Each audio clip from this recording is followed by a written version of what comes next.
You're welcome to PrepStation Economics SSCE tutorials. So our first topic is population, and here we'll be learning about the meaning, the ways that population has been affected in our society, the types of population, and how to calculate population growth and density. So what is population? Of course, the number of people in a place at a particular time. So if we have 200,000 in a place, that means that's population. And for one thing you should know, population is not limited to people. You can also have population of things as well, like population of books and bags. But for economics specifically, population deals with people.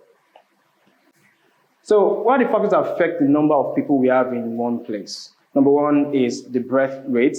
Number two is the death rate. Number three is migration. So as many people that are being given birth to, as many people that die in that society, and the number of people that leave or come into that society, that forms the size of population. So what are the types of population? We can know about the types when we consider the resources that is meant to sustain them. So a population is overpopulated when we have more people than the resources. A population is also underpopulated when we have less people compared to the resources. But when we just have the right amount of persons and the resources, then we call that optimum population. That's what we always want to achieve in every society. So, talking about categories in population, we have what we call independent population, we have dependent population, and aging population. You can tell that the youngest person, this child here, depends on the mother or the father to survive. So dependent population are the people who are depending on others financially. The independent population are like the working force, people who are working, people that are providing for other people. While the aging population are the old people in our society. So we have some economies that is filled with aging people, like we have in Asian countries. So that's what we need to know about independent, dependent, and aging population. And let's look at this. What is the population density of Kenya if there are 200,000 males and 150,000 females living within 500 square kilometers? So for this, the calculation is population, which is just going to be pop for me, divided by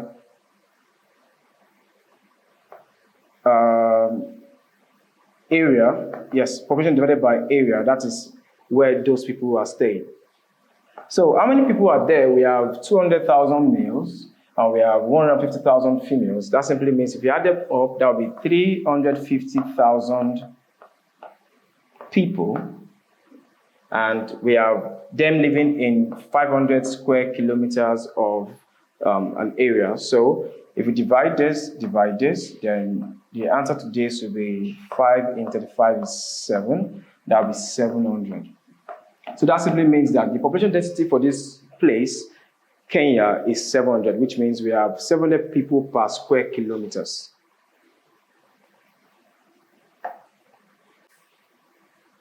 So this also say that we should calculate the net migration in Jordan if there are 100,000 immigrants and 70,000 immigrants in a given year. The immigrants are the people who are coming to a country, and the immigrants are the people who are leaving a country. You can get this easily by knowing E to be exit and I to be entry or incoming. So what is the net migration of people in Jordan? It simply means you're going to subtract out the net migration, NM for short, would then be immigrants minus immigrants. So how many people are coming to this country? We have 100,000 people coming into this country, and we have 70,000 people leaving the country. It means this country, by our example, means as 30,000 net migration. We have 100,000 people, so we have more people coming to the country and like less people leaving the country. So that's for the calculation of net migration. So let's proceed.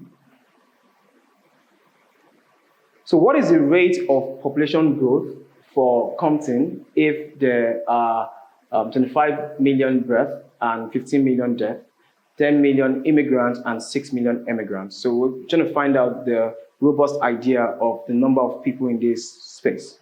So let's calculate that together.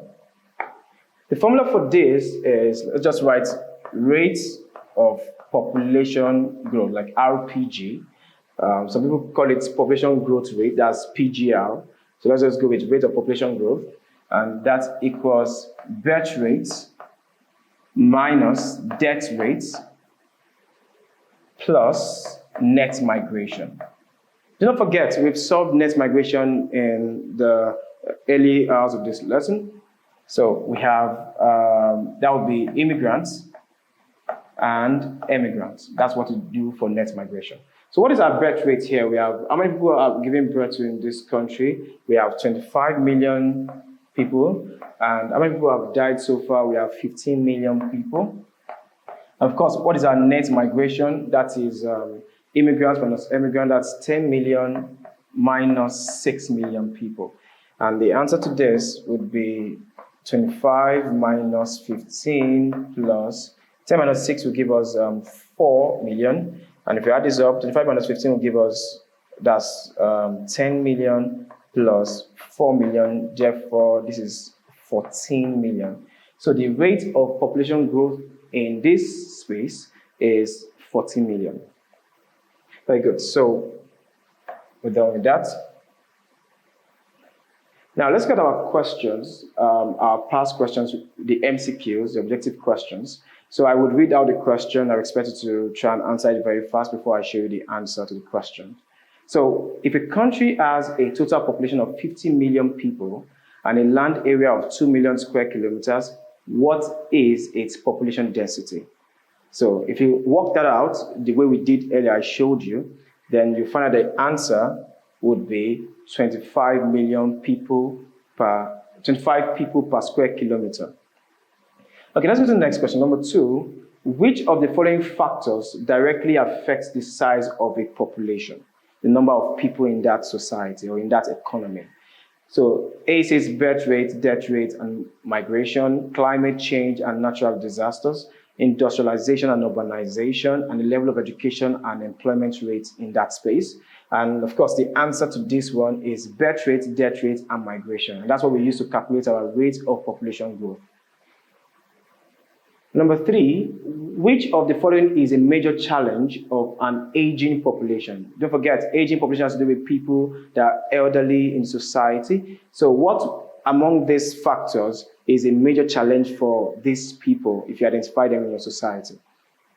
And the answer to that is they have higher government spending on pensions. Pensions are the money that you spend on people when they are retired, when they are no longer working. So government will have to spend more money on pensions for these people. So number 4, if a country has 60 million people in the working age group, that means people that are working between the age of 15 to 64 years, and 30 million people who are either young, that's 0 to 14 years, or elderly, 65 years and above. What is the dependency ratio? So we're looking at this, trying to figure out how many people are dependent, how many people are independent, and what's the ratio in that society. So of course, we know that the people that are less than 15 are dependent, and the people that are also above 65, the elderly, the aging population, are also dependent. They are all dependent on 15 to 64 years. That's the working population. And if you do that math, your answer will be 50%. So let's go to number 5. Number 5, what will a country with a high dependency ratio likely to experience? So that means there are more people depending on those that are working. So let's look at this carefully. Is it going to be increased economic growth? Is it going to be higher tax revenue and government savings? Is it going to be increased financial pressure on the working population? Or is it going to be higher levels of employment? So what would they likely face? Of course, the answer is increased financial pressure. Like I said, you're depending on someone. Like if a person has 5 kids, all 5 kids will depend on the father or the mother for sustenance. But if you have one child, just one child will depend on that person. And if you have 0 children, it simply means the person has to cater for himself alone. Number 6, according to Thomas Malthus, population growth tends to what? Is it increase at a geometric rate while food supply grows arithmetically, or increase at the same rate as food supply, decrease when food production increases, remain constant regardless of food production? Well, the answer to this is that Robert Malthus believes that food is not growing at the same proportion as population, which means that population would outgrow food. Do we have such things in our society right now? Yes, there's scarcity of food because people are outgrowing food, and that's why we have poverty. Some people don't have access to meals. Number 7, which of the following is a major criticism of Malthus' theory that we just discussed now? So is it A, is it B, is it C, or is it D? Can you take a look at it to be sure?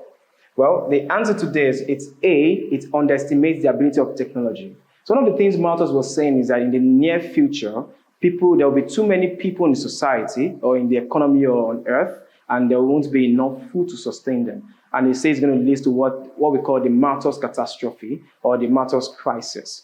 Of course, we know what that means. It means the end game, like Thanos snapping his fingers. But what we need to understand here is technology can avert this because we can produce more food with technology over time that we have seen.